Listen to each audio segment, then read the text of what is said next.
যোগীঘোপাৰ কাবাইটেৰীৰ সাপ্তাহিক বজাৰত চলিল প্ৰশাসনৰ বুলডোজাৰ। চৰকাৰী ভূমি বেদখল কৰি স্থাপন কৰা ব্যৱসায়িক প্ৰতিষ্ঠান উচ্ছেদ কৰিলে প্ৰশাসনে। উচ্ছেদৰ সময়ছোৱাত দমে দমে জব্দ কৰা হৈছে কেইবা লাখ টকা মূল্যৰ চোৰাং কাঠ।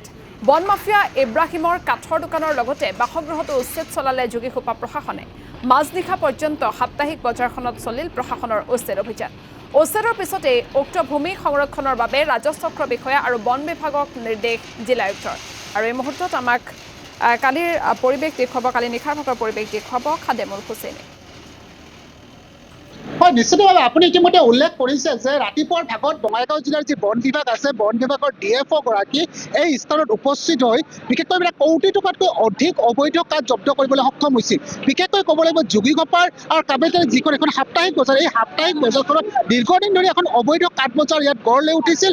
আৰু অৱশেষত ক'ব লাগিব 2025 এই অন্তিম মুহূৰ্তত বিশেষকৈ ক'ব লাগিব আজি বন বিভাগে বিশেষকৈ এই কোটি টকা কাঠ বজাৰখন কিন্তু জব্দ কৰিবলৈ সক্ষম হৈছিল। আৰু প্ৰায় ক'ব লাগিব কোটি টকাতকৈ অধিক মূল্যৱান কাঠ জব্দ কৰিবলৈ সক্ষম হৈছিল। আৰু এই মুহূৰ্তত ক'ব লাগিব এই কাঠ বজাৰখন বিশেষকৈ ক'ব লাগিব চৰকাৰী ভূমিত আছিল। বিশেষকৈ এই কথাটো পিছলৈ যেতিয়া জিলা আয়ুক্ত নৱদ্বীপ পাঠকে গম পোৱাৰ পিছতে কিন্তু এই ইয়াত চৰকাৰী ভূমিত এই ধৰণে অবৈধভাৱে যিসকল লোকে ঘৰ বান্ধি বিশেষকৈ ইয়াত গুদাম সৃষ্টি কৰি একাংশ লোকে অবৈধভাৱে ইয়াত এই বজাৰখন গঢ় লৈ উঠিছিল। আৰু তাত ইয়াত কেইবাখনো বুলডোজাৰ ইতিমধ্যে লগা হৈছে।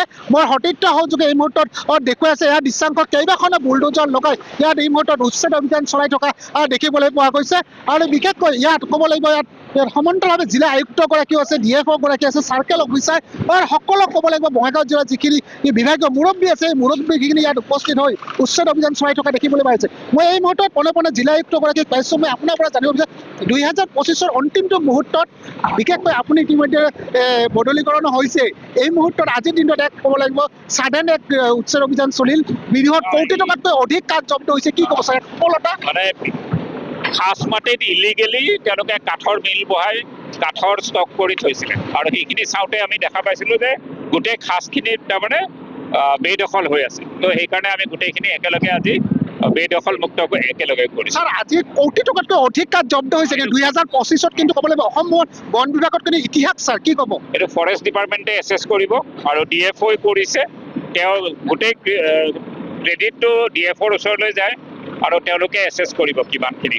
ছাৰ আপোনাৰ নেতৃত্বত উচ্ছেদ অভিযান চলি আছে, কি ক'ব সফলতাৰে উচ্ছেদ অভিযান? ইয়াত এইখিনি চৰকাৰী মাটি আৰু যিহেতু ইলিগেল কাম কৰি আছিলে সেইকাৰণে একেলগে আমি গোটেইখিনি বেদখল মুক্তও কৰি পেলাইছোঁ।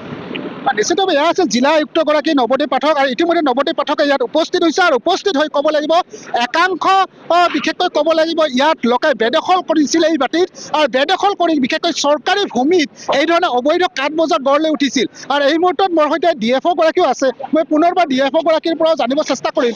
আপোনাৰ ৰাতিপুৱাৰ ভাগত আপুনি যথেষ্ট কষ্ট কৰিছে দেখিছোঁ। ৰাতিপুৱাৰ ভাগৰ পৰা ইয়াত আহি উপস্থিত হৈছে। উচ্ছেদ অভিযান এতিয়া চলি আছে।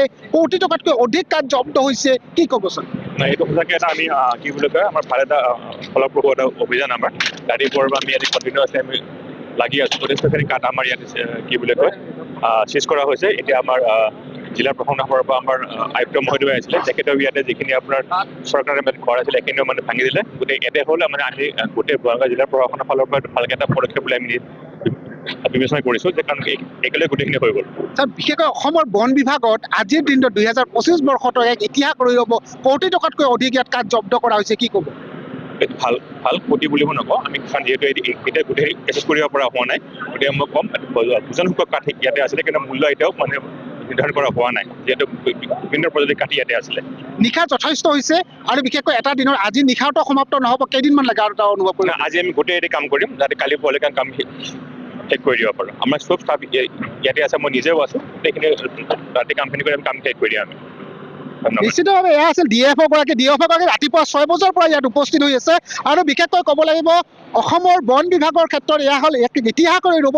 আজিৰ দিনটোত বিশেষকৈ ক'ব লাগিব প্ৰায় কোটি টকাৰ অধিক মূল্যৰ ইয়াত কাঠ জব্দ কৰিবলৈ সক্ষম হৈছে। তাৰ সমান্তৰালভাৱে একাংশ লোকে ইয়াত অবৈধভাৱে বিশেষকৈ এই ঘৰবোৰ সজাইছে। আৰু এই ঘৰবোৰ সজাই ইয়াত গুদাম সজাইছে। আৰু সেই গুদামবোৰত বিশেষকৈ কাঠ মজুত কৰি ৰখা হৈছে। আৰু এই মুহূৰ্তত ক'ব লাগিব জিলা আয়ুক্ত নৱদ্বীপ পাঠকে এই স্থানত উপস্থিত থাকি ইয়াত যিবোৰ গৃহ আছে সেই গৃহবোৰ এই মুহূৰ্তত ভাঙি থকা দেখিবলৈ পোৱা গৈছে। সমান্তৰালভাৱে ইয়াত ইতিমধ্যে আৰক্ষীয়ে কটকটীয়া নিৰাপত্তা ব্যস্ততা গঢ় লৈ উঠিছে। খাদেমুল হুছেইন আপোনাক এই মুহূৰ্তত ধন্যবাদ জ্ঞাপন কৰিছোঁ।